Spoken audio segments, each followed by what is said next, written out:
Hello folks, welcome to another Football Chat with Ben. Now I have to mention, today's episode is Arsenal, Villa, Bournemouth and Chelsea, but we recorded on the 29th of July, so anything that's happened after the 29th of July, so if Tim Sherwood's been sacked, we didn't know about it then, just so you're aware. Also, one more thing, boom, Fantasy Football League, put it on the screen, thank you. We've got a Fantasy Football League going on, there's about 400 people in it already. If that's the sort of thing you're interested in, you've got a week to do it. This will be at the start of every video, so if you're already in it, thanks for joining. If you're not already in it, get on it. There's a link in the description. Okay, hopefully you enjoy it. I had 4 great guests on for this one, so let's kick on with it.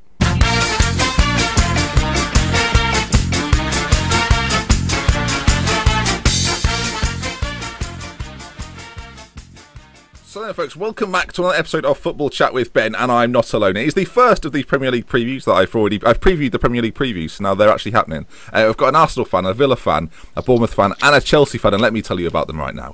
First of all, Kieran, we'll come to you. You're an Arsenal fan, an Aaron Ramsey enthusiast, a podcaster, writer for the Continental Zone and the Highbury Clock, which is a fan-driven website that gives you the best news on a daily basis. And if you're an Arsenal fan and interested, do hit Kieran up on Twitter. His link will be in the description. He completely hasn't told me to say that, have you, Kieran? No, not totally. You just love me that much. I've loved you that much. Welcome to the show. Next, Callum Keane, a Holt Ender season ticket holder for Villa and friend of the show. Keane, how are you doing? Not bad. We're going to call you Keano today because we've got 2 Callums. Yeah. So that's all right. Okay, good.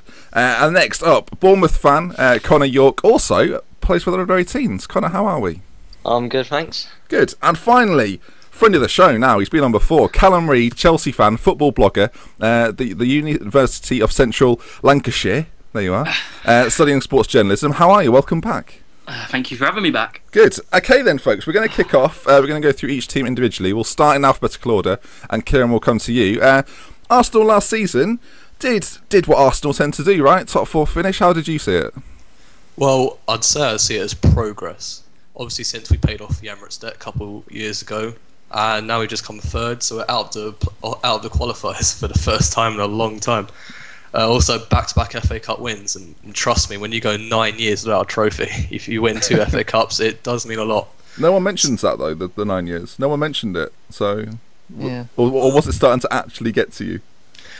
No, if you see my mates, constant jibes about it, trust me. But yeah, look, we did well. We came thirds, and we got some good wins against some big teams, which really stood out for me. You know, you had the 2-1 at Old Trafford in the FA Cup. You got the 2-0 at the Etihad, the 4-1 against Liverpool. So there was some real progress there. Yeah, great. Cheers. Yeah, I would say that one of the like you said, you mentioned that the fact that you're not qualifying for the Champions League, that might have been like a kind of underrated plus side to your last season, because it might help you later on, especially in the league. You know, because Arsenal have tended to kind of not. You mean they've qualified for the straight to the group? Yeah, they're straight in. They Yeah. don't have to play those 2 extra matches in the summer. Yeah. Which may actually help quite a lot. If you look at last season, our beginning to the league was quite slow, and you could argue that was because of our qualifiers. So maybe it could help. You know, it's 5 or 6 extra points in the league might have made the difference. So how do you feel about Wenger then? Because obviously there's a lot of talk amongst Arsenal fans. Some of you are delighted with him, some of you get really miffed with him. Where do you stand on Wenger?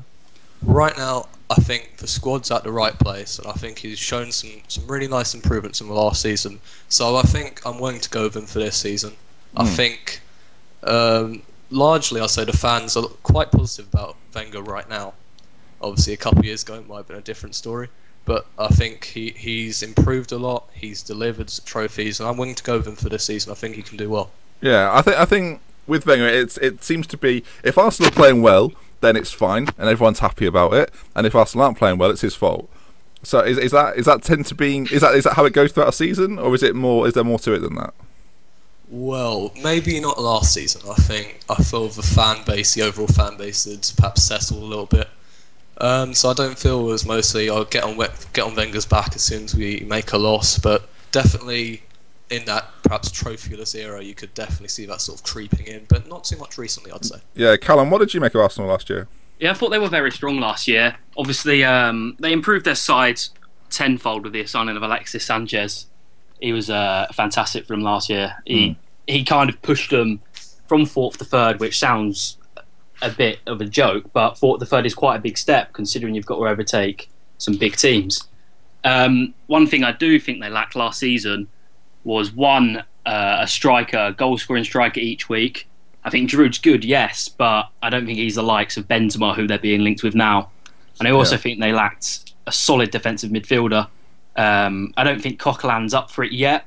Maybe in 3 or 4 years, but I don't think he's the plug for 38 games now. All right, Kieran, agree, disagree? Well, in regards to Giroud, I think I have to agree. I think he's a kind of striker you'd like if you're going for top 4. But if you're going for the league, if you look at the past few years, you've had Aguero, Costa, Van Persie, that kind of striker who gets you 20 plus goals and that can push you to the league. Giroud's great if you're going for top 4, but I don't know about a league win. So at this point, obviously, we're pre-recording. Benzema's been linked as he always is. Yes. Do you, as a fan, do you think it's likely? Do you think it's not like how do you see it at the moment? Personally, I don't see it as very likely. I think Benzema is crucial to Real Madrid. The link-up play he gives is second to none, really, in most strikers across the world. And I think Real Madrid recognise that. I don't think they'll sell him.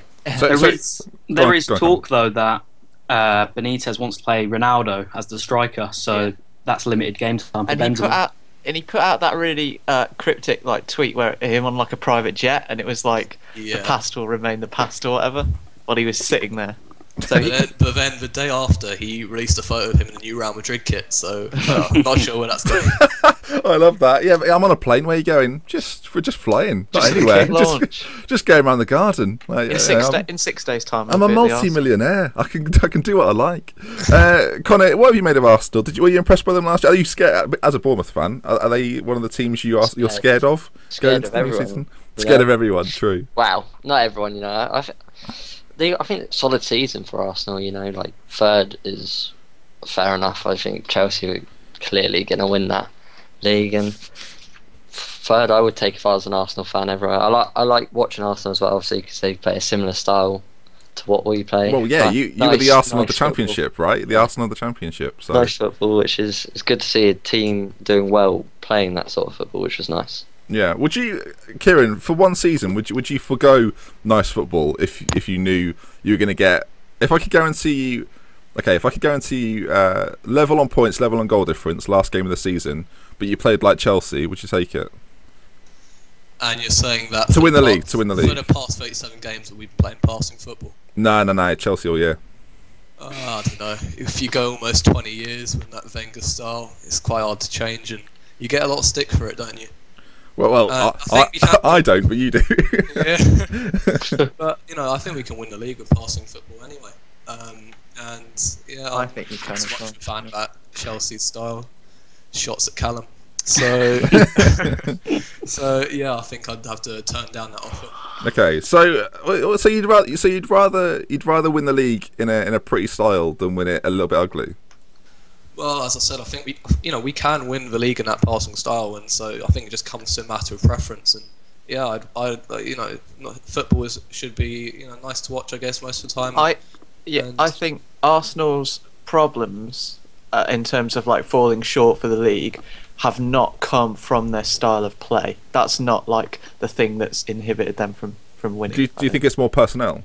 Yeah. Well, you could go back for the last 10 years and pick a few different things that have hit them at various times in the season, whether it's injuries or like you say, personnel. But I wouldn't say that the style of play has stopped them from winning matches at crucial times. But this summer, Kieran, you've brought in Czech, and I think that's a great signing. We'll come on to it in a moment. But I think the bigger thing, and we talk about what's been an issue in the past. I think the bigger issue in the past is you've lost players that would have undoubtedly made you stronger. And this summer, that's not happened, and it doesn't look like it's going to happen. All your top players are still there. They seem really positive about the new season. You hear Sanchez and Ozil talk about it. Even players like Walcott are speaking very highly of what could happen this year. And does that, when you team that with the Czech signing, how confident are you going into the new year? Well, I think that if we are to win the league, we're going to need our core players fit for the whole season. As Keno said before, that has hindered us in the last, God knows how many years. Look, the mentality looks good in the squad. We've got a keeper who brings leadership, experience, stability for one, and if we can get it all together, keep him fit, I think a league challenge is possible. Yeah. So with Czech, Callum, you've seen him leave to the benefit of Arsenal. How good a player are Arsenal getting? Unbelievable player. He's probably, I'd still say he's better than Courtois, but it's the right decision to let Cech go and push Courtois through. We'll come to that in a moment. You genuinely think, though, that Cech... I will come to it during the Chelsea chat, but you genuinely think Cech is a better keeper than Courtois right now? He's definitely on par, and on his day, he could push to be better than Courtois, yeah. Wow, that's... As an Arsenal fan, Kieran, that must be quite nice to hear. It's quite nice to hear. It's weird if I disagree with him. Oh, so you think Courtois is a better keeper currently? Yeah, I feel that Courtois is better currently, yeah. Okay, I have to say, I think Cech as well. I think Courtois has just got the potential, really, but I think Cech... I think he's more of a leader and more of a figure, rather than Courtois at the moment. I think. I can't. Sorry, folks. I can't ignore the fact that an ice cream van has just pulled up outside of my house. We'll battle through. We'll add it in. It was like your piece there, Connor, was complimented by the ice cream van. So I think Arsenal need the leadership that Cech brings more. I think it's best for everyone, really, because obviously Courtois in the long run is going to be one of the best keepers in the world, if not the best. And Arsenal need the calmness and the the commanding nature that Cech brings, probably more than any other team in that top six. Yeah. So I think it's good for all parties. I think it's one of the best signings of the summer, actually. But Kieran, are you frustrated that it's the only signing you've made? I think it's been spoken about so often, and we spoke a little bit about Coquelin, but I personally still think that you need a demonstrative central midfielder. The fact Khedira didn't come to you and went to Juve instead must be a little bit gut-wrenching. I think it was kind of widely known that Arsenal was certainly interested. Do you still feel like you need a player much like Khedira? Well, I feel that a defensive midfielder should be on the list. I feel a striker's possibly more important. But I feel if you make too many signings in one window, it can jeopardise, how well the team gels. And I think we've got a good bunch of players right now, and just one signing in Cech, it gives quite a nice formula. So you're relatively speaking, you're pretty happy with the squad as it is, and with that, where do you think you'll finish? If I'm honest, without the striker, I think we won't win the league, but we'll come a close second, possibly even third. So you think a striker would make that big a difference to being like a proper title challenge? The striker should be the priority. Okay. I guess I'm going to predict. Do you think you'll make it? Do you think you'll bring one in? If you think with a striker in, I don't see it. Wenger's got a lot of trust in Giroud, and a couple of strikers have already moved clubs, so I don't really see it happening in this last month of the window. Okay. Unless they have a sort of a deadline day kind of panic, and Wenger feels that he's got... Because you're right in the sense that he trusts you a lot, and he does that with quite a lot of players. Wenger is quite a trust. He puts a lot of trust in players that maybe the media and some of the fans might not also believe in.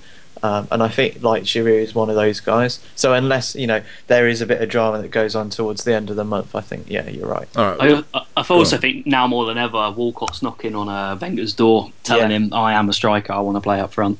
Yeah, definitely showed that in the FA Cup final as well. Yeah, don't talk about Stay fit though. Yeah, that's a good point. That's kind of brings up a good point. If Walcott can stay fit, I think he can keep banging on that door. If he's not fit, then what happens to Walcott? Where do we see? Walcott's a very interesting player within the Arsenal team, because it seems like bringing in players like Sanchez, he's effectively an upgraded version of Theo Walcott in my book, anyway. So where do Kieran, long term, where do you see Walcott fitting in? And if he doesn't stay fit, do you just move him on at some point? Well, if you look at both flanks, you've got Oxlade-Chamberlain, you've got Alexis, you've got other wingers around, and it doesn't really look like Walcott has a place on the flanks. So his future really does have to be at striker, which isn't the worst thing if you see, because he does offer something a little different to Giroud. He's got a different play style, so alternating him around throughout the course of the season could be actually quite beneficial. Who do you see as a better striker between Welbeck and Walcott right now? At striker, I see Walcott. Really? That's very. I find that fascinating, really. We'll just quickly go along the line. Connor, where do you think Arsenal finish this season? I'm going to say third again. Third again. Kino? I think they could mount a serious title challenge this year. Oh, interesting. Callum? Third. So I think... the only reason I don't think they'll go for a title challenge is because I think there's another contender. Yeah. I think United are slightly ahead of Arsenal right now. Just the Van Gaal situation, I just think he's got something that Arsenal don't, and I'm not quite sure what it is. Maybe it's just the drive. Like Van Gaal's got the sort of personality where he will not fail. and I can just see that being a very Manchester United-like ideology. You talk about changes made in the squad, though. Arsenal, as we've already said, they've just tweaked it slightly, and United have again made a lot of changes to the squad. So they could be slower starting like they were last year. And if we're kind of assuming that Chelsea are going to be, the front runners for a lot of it, and then you have that group of three, maybe City, Arsenal, United. The fact that Arsenal have had the most continuity over the summer might actually help them out in the first few months, at least, going into Christmas. Interestingly as well, you bring up the fact that Arsenal have had to play the qualifier this year. The rest of United got to play the qualifier. Yeah. So time will tell. Anyway, we'll move forward. And Kino, we're going to come to you, and I'll be honest, since I pitched to you... How long have we got, Ben? We've got... So, Aston Villa, 17th last season. In a non-biased way, I think we could probably talk about the Villa for, like... so much has gone on at the Villa, compared to most of the Premier League clubs. I just want a one-word answer, Kino. Mm-hmm. How inspired are you by the signing of Mark Bunn? Actually, he was really good last night. I went to the Wolves friendly, and then I'm going to Forest as well on Saturday. And Bunn made some pretty good saves. Keenan, I'm going to leave this up to you. Where would you like us to start? Well, I will. Okay, everyone will obviously think about the transfers, right? Actually, I'm going to jump in. Let's start with last season. Yeah. Paul Lambert in a word, because we'll ignore that segment. Yeah. How was that? Speechless. I mean, I don't think Lambert was given. I mean, he's pretty shit. Am I allowed to say shit? It was a dreadful 3 seasons. I'm not going to lie, but I don't think he was given the best chance, because Lerner at that time was in this kind of 5-year days after O'Neill walked out and cost him a load of money. So I think Lambert kind of took the fall for the attitude that Lerner had. I think now he's realised that. If he wants to sell the club, which he still wants to do, right, I think he's realised that actually what would make him more attractive, what would make the club more attractive to a prospective owner, is to actually have a good coaching staff and a good playing staff and be, a solid, at least mid-table Premier League team, which we're more than capable of doing quite easily. I think he's realised that if he spends a little bit more money in the short term, it may get him the sale that he wants in the long term. Yeah. And that has just started to happen under Sherwood. Yeah, well, Sherwood came in halfway through the season. It was, I don't want to say at the time it was a bit of a comedy appointment, and which in retrospect now was unfair. Yeah. Because he got you to a cup final, he kept you up, which I'll be honest, under Lambert it didn't look nailed on. That last game that Lambert had against Hull, if you'd have said that a manager was going to come in and keep us up, like, I would have laughed at you. Yeah. It's a bloody good job that he did. So what did he do? What turned it round?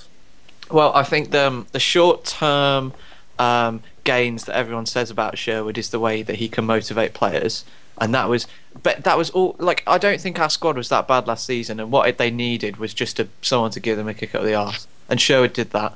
And that's what everyone thinks he does, and that's what everyone thinks that's the only thing he does.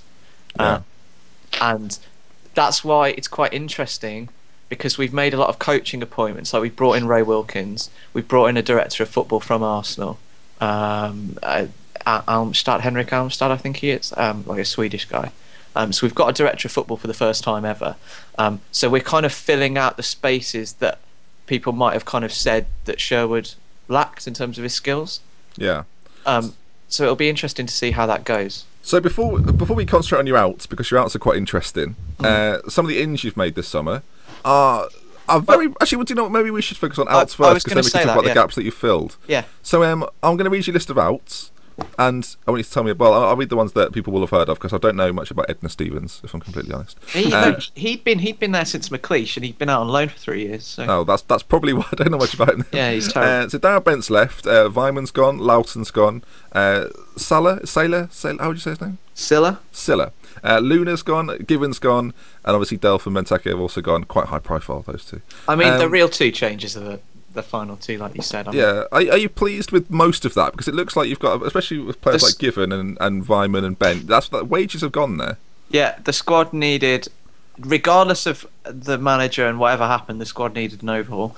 And, like, there's basically the two big players that have left, and then just Edward. So I don't really. All of those are fine. No All problem. right. with that at Well, all. we'll start with Delph. I know you personally, Kino. Your range of emotions has been humorous. I'm going to use the word humorous. It's really funny. You started off by being quite apathetic towards the sale. If you screenshotted what I'd been writing in the Skype chat this time last week, your channel would be taken down. Yeah, I can't even show. I couldn't even asterisk it because we could work out what's been said. You've gone from being quite apathetic to the sale and just sort of downbeat and mellow. Then he said he was staying, and you were jubilant. I've never seen you in a better mood, actually. And then about 24 hours later, he was having a medical at Man City. Without trying to take my channel down, how annoyed are you? Oh well, this is the thing. I've come back up the other side of that trough now. I'm back. Was that hamstring related though? That's the problem. I think yes, partly, but also we've made about 4 or 5 signings since he left now. True. If you count the 2 that might come through this evening, and I actually feel I'm over it. I'm over Delph. We've moved on. He's happy with his life. We've separated. This is a new on the balance sheet that I've got for Kino's reaction to Fabian Delph. It's just gone up again. This is a breakup. I can't believe it. It is a bit like a. Yeah. Look, we've had a messy breakup. I'm through it. He's through it. Whatever goes on, it's fine. Yeah. I've got new guys now. And then obviously Benteke's gone as well. And I've got. I'll speak as a Liverpool fan. I think we've screwed you over a little bit there. Because we're not giving you a flat 32, we're giving you 16 and then 16 over 4 years. Yeah, I'm sorry. I think we're spending as though we have that 32. Actually, I mean, I don't mind too much. Right. And to be honest with the Benteke one, like he's got a 2. He scored 50 goals and 100 for us. He's although he was always going to move on to a bigger club, like I don't mind that much. And if we keep signing players like that, right, who are looking to move to a top 6 team within the next 3 years, and they give us 3 good years of service, eventually that'll kind of positively bring up the rest of the club to the point where players like that might want to stay. So I didn't really have a problem with. We'll come on to Guay in a minute. Yeah, and what he said. Exactly. So on your ins. Actually, I'll throw it open. Kieran, are you aware of Aston Villa's ins? I'm sure they're not top of your priority list, but they've brought in a couple of good ones. Yeah, they brought in that Ayew from Lorient. They brought in that central fielder from Lille, and they've also brought in a 28-year-old fullback. Where I'm not sure where that's going. Is that is that Ago Crespo? Crespo, yeah. Yes. Yeah. It's. I mean, actually, the best signing I'd say from what I've seen so far, out of those that you just mentioned. Well, it's not one of those that you mentioned. It's Jordan Amavi, he's who fantastic last season. Yeah, and I like the fact that we're spending like 8, 9, 10 million on players who are a cut above the kind of Matthew Loutons that we were buying from the Championship 3 years ago. Like, it's obvious that we've had a bit of a change in transfer policy. And last night Amavi was really good. We drew 2-2 with the Wolves.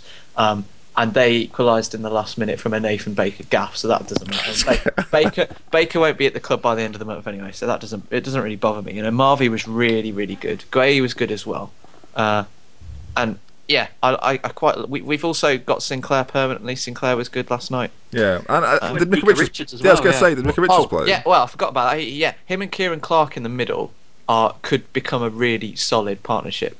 What I would say about Sherwood is his personality is not of a relegation threatened team.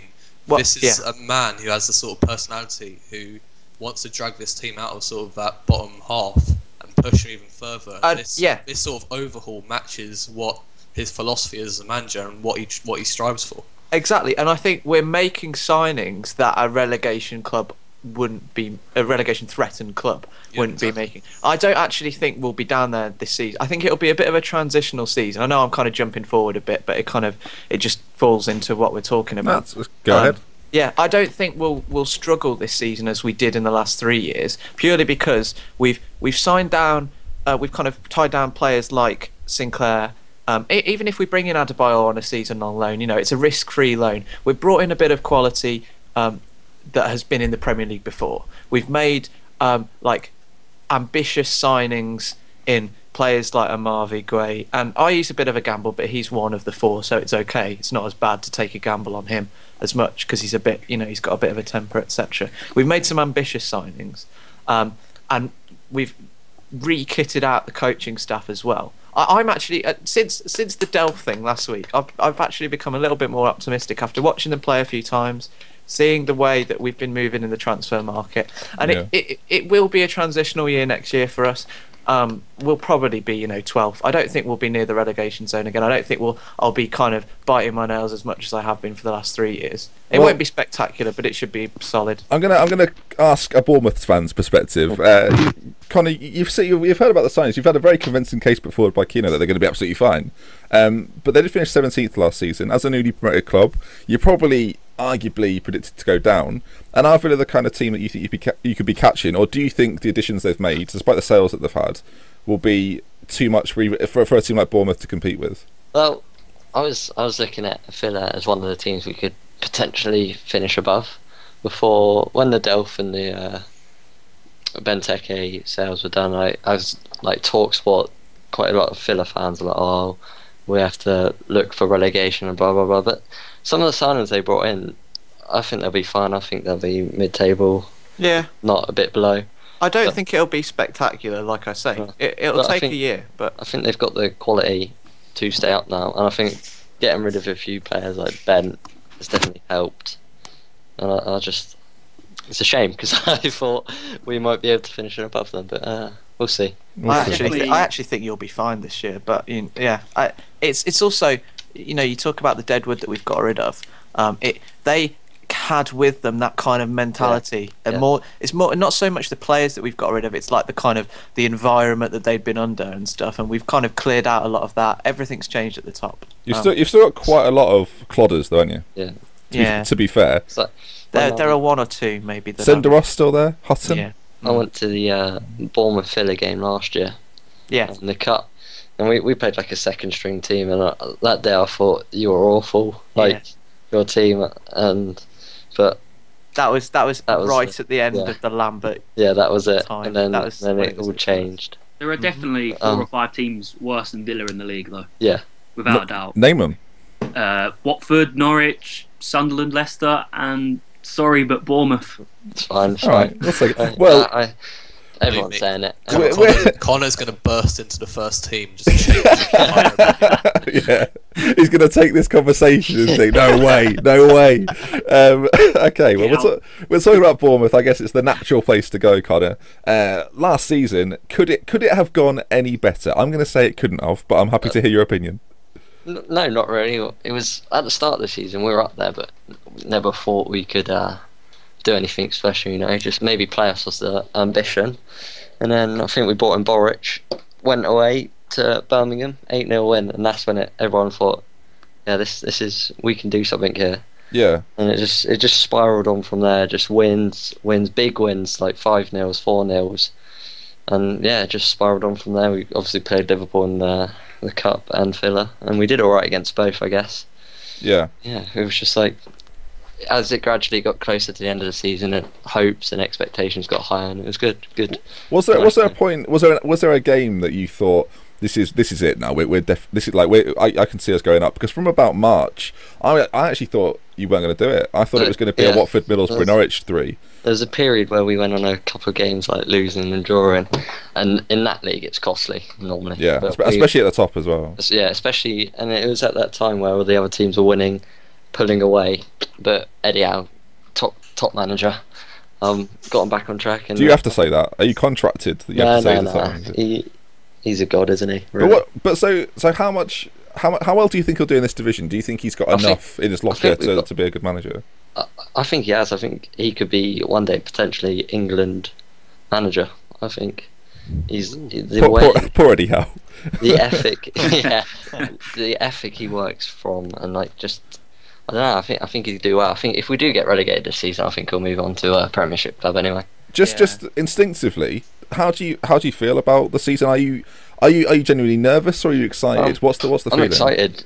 Who wouldn't be excited? Like Chelsea to Dean Court, 9,000 seater stadium, and hosting like best players in the world. Be quality. But I think we have got enough quality to stay up.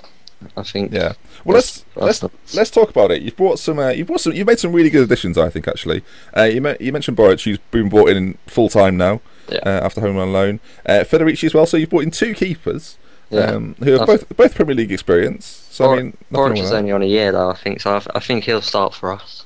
Yeah. And then I think if we go down, it'll be Federici, like a experienced goalkeeper. And especially in the Championship, and obviously he's had a bit of Premier experience. Josh King, was that like, has that been officially announced as we record today? That's happening. The fee's been announced. He's been with us. He's been playing in it was much like the Danny Ings situation. It was down to tribunal, wasn't it? Yeah. He's scored a few goals actually. I wasn't too sure when he came in, but he's something else. I guess that pace, and he can play up front on the wings, in behind the striker. Yeah, just that alternate. Similarly, you've got Christian Atsu, who obviously had a loan spell at Everton last year. Didn't do that much, but Eddie Howe's managed to bring him to Bournemouth. Have you seen much of him pre-season? Has he been playing? I've seen bits and bobs of him. Obviously, we've been in Philadelphia. Oh, very. That's funny. I recorded the Everton show. A little bit of behind-the-scenes effect. I recorded the Everton show before this one, and Everton went to Scotland. So I mean, you've been to Philadelphia. Different worlds, isn't it? Different quality of club, different standard of club. But I think you can come in. I think him and Richie on the wings will be pretty nice. I think he's definitely got the ability. It's just if he performs constantly, like, just needs to be given chances, don't he? Yeah, I think if he's playing week in week out, I think he will be a decent player for us. Yeah, and the other 2 at the back, you've got Tyrone Mings from Ipswich, from Ipswich, and Distan from Everton, which I think the Distan transfer is a great transfer. Yeah, I think Distan's his leader, isn't he? He's just Was the back line something you thought pre-season had to be strengthened? Yeah, definitely. Was that the one area that you were worried about? We didn't really have a backup centre back. We had Elliot Ward, and that was it. But dear. But yeah, I think we definitely need to improve, and we have. And I think Eddie Howe today has said he wants to keep improving, which is nice. Mings came in. I think he can be a great player now, and potential to be. 8 million's a lot of money, but I think he'll be good for us. If he's worth 25, 20 in the future, then you've seen fullbacks move in this window and in past windows. He's pretty highly rated as well, isn't he, Mings? Yeah, I'm pretty sure Arsenal were linked to him last summer or something like that. And you see a lot of newly promoted teams making similar signings to the Distan one. I think that's like a win-win. You can't really go wrong with that. But you can't make too many of those.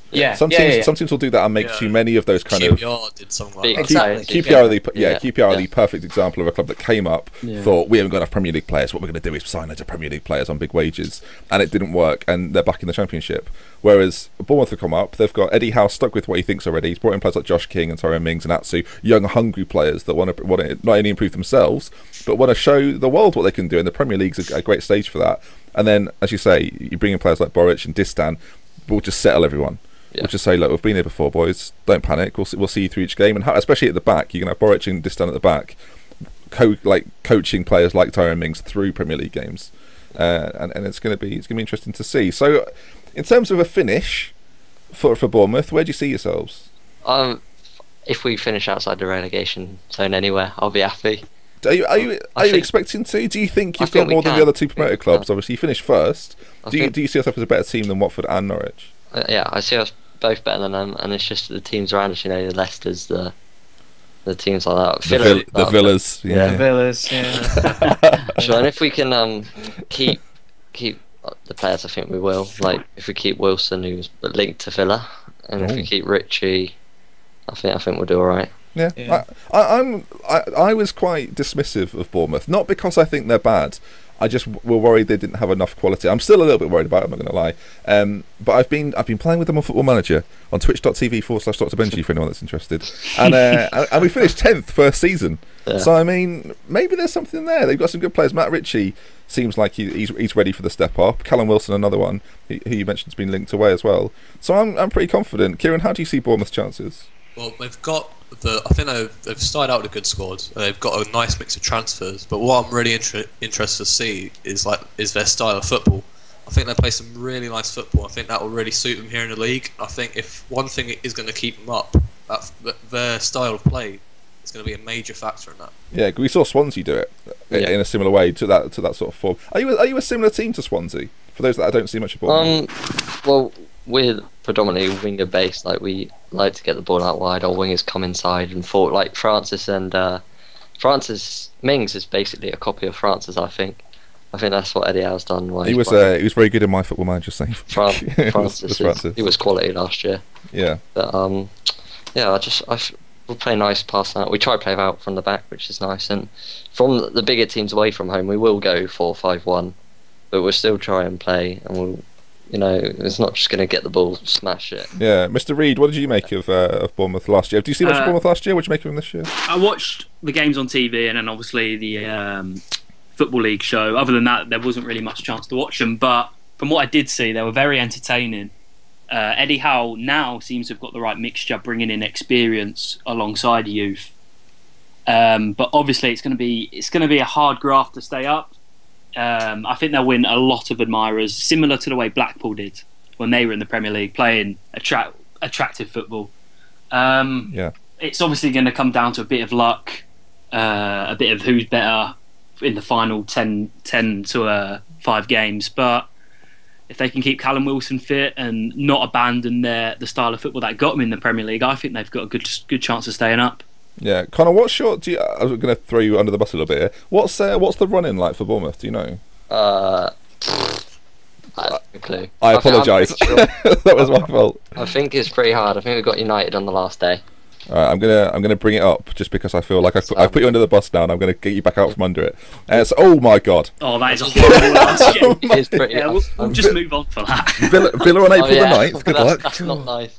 Villa on April the 9th. Good luck with that one. My word, that's a relegation scrapper if I've ever. So you've got. So for those that can't see, obviously it's Tottenham, Manchester City, Villa, Liverpool, Chelsea, Everton, West Bromwich Albion, and United on the final day. That's like that Norwich one from a few years ago. Away at Old Trafford, 1-0 win, 90th minute, staying up. Yeah. You'll score the winner as well. You'll be in the first team by then. Box, yeah. You'll be playing behind Callum Wilson at that point. I'm looking forward to it. So yeah, I think you probably need to be safe by the Villa match. Yeah. Otherwise, that is the Liverpool will be on the beach by then, so I wouldn't worry about that. So they'll be fine. Anyway, we'll move on. Thank you, Callum. Connor. There's too many C's. Too many C's. And finally, onto the champions. Callum. Last season, much like we've got 2 league winners here. I've just realised. Chelsea, much like last season, expected to do the same again this season. But last season, you were pretty good. You were efficient, weren't you? You were a bit German. I mean, how did you enjoy it? First half of the season was fantastic. That's first half was some of the best football I've seen Chelsea play for a long, long time. There was so much freedom in the side. There was so much link-up play that was cute and nice to watch. And then obviously, after January, we went into 1-0 solid win mode. It wasn't pretty to watch, I'll admit that, but it done the job. Mourinho showed he can play both styles of football, and he could get wins when he needed, and that's the big thing for Chelsea. We've got Mourinho now, who knows the Premier League inside out and knows how to win games. Yeah, I think last season, I don't know about everyone else, but it was about November, and I just thought, This is done. It's like, they're literally not going to get caught. About 8 games Start of the season. 8 games in. I thought they. Ever since the Fabregas pass to Schürrle at Burnley, on that the was, first that was the game, kick. I thought no one else in the league can do that. Yeah. So he addressed that quite early, because the season before last, the 13-14 season, we lacked that link between midfield and striker. And then up front, we didn't have anything. And he addressed that within the first month. He got Fabregas and Costa. And they were the 2 pivotal players in helping us win the league, really. Yeah, so go on, Kino. Interestingly, though, that like we were saying about how few transfers Arsenal have made this summer. I know he brought in players like Felipe Luis, and obviously he's gone back. Yeah. Can I just quickly ask Callum about that? What do you make of the whole Felipe Luis thing? Because from the outside, it looks really, really strange. Why didn't it work? Azpilicueta, that's simply why it didn't work. He's one of the best left backs in England, possibly the world, but not yet. When Luis played, he was too keen to impress, and he looked weak in tackles, and he just didn't impress enough. And I think, obviously, at his age, he wants to get playing regular football for the remainder of his career. And you can't. It's going to be very hard for another left back to come in and push Azpilicueta out, because he's so good. Mm-hmm. So are you from the outlook? It seems as if they are doing. Are Chelsea and Mourinho content with playing Azpilicueta at left back now? Is that just the situation? I think he's adopted so much into Ivanovic's mould. He likes Ivanovic at right back that Azpilicueta's locked down for left back until Ivanovic leaves or retires. Yeah, and then you see him making the switch. Yeah, possibly. Okay. Yeah. Go on, Kieran. Sorry. What could be like a future sort of backline for Chelsea? Because obviously it's sort of getting on a bit. You could have Azpilicueta at right back. You've got that Rahman left back, that teenage one who's been linked with Chelsea. Yeah, from Augsburg. Yeah, and you might have Stones and Zuma in the middle, and that's quite frightening. And obviously if you think Courtois about it. behind him. Yeah, it's something for the future. And That's a looks really football good. manager's wet dream back four. It's up there. It's certainly up there. So you've made a couple of signings. I mean, Begovic isn't that exciting. He's decided to retire, which is good of him. Are you pleased with the back? Like, you spent quite a lot on a backup goalkeeper. I think letting Cech go it's near impossible to get a backup keeper of his quality. But I think the smart thing we've done with Begovic is homegrown. So we've not brought in a foreign keeper. Well, a keeper who's not registered. Sorry. I cannot believe the fact that Asmir Begovic is considered a homegrown player. That is ridiculous. Is he know Bosnian? that. Is he Bosnian? He came through Portsmouth. He spent quite a lot of time at Portsmouth, so that's how he counts. Yeah. Kieran's dismayed. He can't believe it. I didn't know like that was, obviously they've been motivated by that. I didn't realise that. I didn't know that either, actually. That is ridiculous. So it's quite a smart transfer in that sense. Yeah. Instead of bringing in someone from Atletico Madrid, let's say, he's actually going to be registered, which gives us more freedom to sign someone else outfield. He's better than John Ruddy, who we're also linked with. So, I mean, it makes more sense to him. Yeah, and Robert Green, of course. Go on, Kino. Chelsea consistently are the best team in the league at cleverly managing their transfers. Yeah, by far.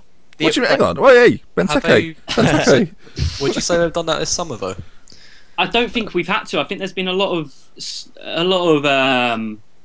upset fans on Twitter and social media because we're not bringing in the likes of Pogba and Varane. You're telling me? You're telling me there's fans on Twitter that support Chelsea that are outraged. I won't have it. But Pogba and Varane are obviously the dream, but we don't need to bring them in because our squad is so young, and them young players are just going to get better and better and better. There's no point bringing in a winger who is going to challenge Hazard and not beat him like we've done with Cuadrado. Yeah. There's no point bringing in players like that because they're not going to get into the starting lineup. We've got youngsters who are getting better, and obviously now is bringing in the likes of Loftus-Cheek and Izzy Brown and Dom Slanke. So I don't think we've had to. Yeah, they play the financial fair play system better than anyone, I would say. Yeah. Like if you look at Man United, they could in the next couple of years have some problems with that. The amount of capital they're like putting out. Yeah, right but now. the problem is that I hate to boast about them. They make so much money elsewhere. They make an amazing amount of money. They do make a lot of money. But it's the transfer outlay that United have put in the last couple of years, and Chelsea, they make so much money from their transfer dealings. They make a hell of a lot of with money. United though as well. It does look as if Di Maria is going to go back, which will offset that kind of huge spend they made. Because it looks like if Di Maria is going to go to PSG, that's kind of like they've lost $6 million on him, but whatever. I mean, the fee was huge to begin with. I guess the big transfer that Chelsea have made is bringing Radamel Falcao, who I think personally, anyway, is a fantastic signing for Chelsea. I think we talk about Begovic being quite a good backup keeper. I think in terms of backup strikers, assuming Costa's going to be your first choice and going to play every game, Falcao suits you far better than he ever suited United. Yeah, obviously it is just pre-season, but in the 2 pre-season games he has played, he's looked sharp, his movement's been good. He's also been linking up really well with the attacking midfielders, which is what you want in a striker. You don't want him to be offset. You want him to be almost second nature for their runs and their passes and their flicks. He scored 2 penalties in 2 penalty shootouts, which I know obviously it is pre-season, it's a nothing shootout, but that's going to give him confidence. If he misses both of them, his head's going to be down, and he's not going to be wanting to play to the high standard we know he can. It is going to be a hard graft getting him back to the player he is. Yeah. But like a lot of people have said, if anyone can do it, it's Mourinho. It's a very good point. Is he the sort of... We spoke about your striker crisis, Kieran. not crisis, just the fact that you're looking for a top striker, and you don't necessarily have a top tier striker. Would you have taken Falcao on loan for a year if you knew you had to pay like 5 million? Does he suit Arsenal? I guess is my question. I don't really think he suits Arsenal. I agree that he suits Mourinho, he suits Chelsea, and he's a good backup striker for them. But for us, I'd assume signing someone like Falcao, he'd go straight to the first team, and I just don't think he'd be a good fit. Okay, Connor, would you take him at Bournemouth? He'd take his place. I think Wilson would have him every day. If we're talking about Falcao, if he's at the top of his game, which he's not been for 12 months maybe, and you take Costa at the top of his game, is Costa still the better striker? Because I think that's incredibly close, a lot closer than other people might think so. Kino, thoughts? Because you're a bit of a connoisseur of European football. I would say for Chelsea and going forward, it makes sense to play Costa as the first choice number 9. Yeah. Okay, Connor, were you going to jump in there? Sorry. Yeah, Costa. All day, Costa. I mean, yeah, you're probably right on paper, but just taking them pound for pound, yeah, you've got a point. But I think in the situation that Chelsea find themselves in, it makes sense to just keep going with Costa. I think we're going to see a different Falcao. I think that the idea of Falcao at the moment is very blurred. It is a very good idea bringing him in, though. He could be an incredible striker. Because you've only really got two. You've sent Bamford out on loan. There was a little rumour that he was going to hang around, and obviously Drogba's gone. So you've only really got. Unless I'm forgetting. Oh no, Loic Remy's still there. Remy, yeah. Bloody you annoying, aren't you? God damn it! You think they've only got 2 strikers. No, they've got the other one that scored 15 or whatever it was last season. So I guess we'll bring it to a close with Chelsea as well. Where do you think they'll finish? We'll go along the line. Connor, we'll start with you. Is it back-to-back titles from Mourinho's Chelsea? I think first or second. I think United might be the only team that challenge them. Kieran? I'd say second, but actually I think City could win the title. Ooh, interesting. Callum Keane, are they going to finish above Villa? I mean, they don't have Ray Wilkins anymore. That's the sign. but you do. I think, like I said, I think they make the smartest decisions in the transfer market. They never bring in too many players at a time. Strangely, the strangest signings they make, or the weirdest ones, often come in January. Like the Cuadrado one didn't make much sense, and they've done that in the past. But yeah, Chelsea. Yeah, Callum, are you taking it again? Yeah, I think we will. It'll be close enough. This is why everyone hates Chelsea fans. I love Chelsea. I love 3 Chelsea. 3 Chelsea fans I'm fond of. I think 3. Maximum of 3. I can only have 3. They're on rotation. Quota. I can only have 3 at any one time. Yeah. Luckily, Begovic is home. No, that doesn't work. Anyway, so I think that brings us to the end, gentlemen. Thank you, all 4 of you, for joining me. Connor, Kieran, Kino, and Callum. Links to all the boys are in the description down below. We were almost there, and then I've messed up the word description. And that brings us to the end. So, boys, have you enjoyed yourselves? Yeah. I mean, don't all shout at once, eh? But just don't all shout at once. Waiting for someone else to go. Have you enjoyed yourselves? Silence. All right then, and that brings us to the end. If you enjoyed today's Football Chat with Ben, please leave a like. If you want to see more, subscribe to the channel, and we'll see you next time. As I mentioned, links to the boys in the description down below, and I'll see you next time. Goodbye. Bye.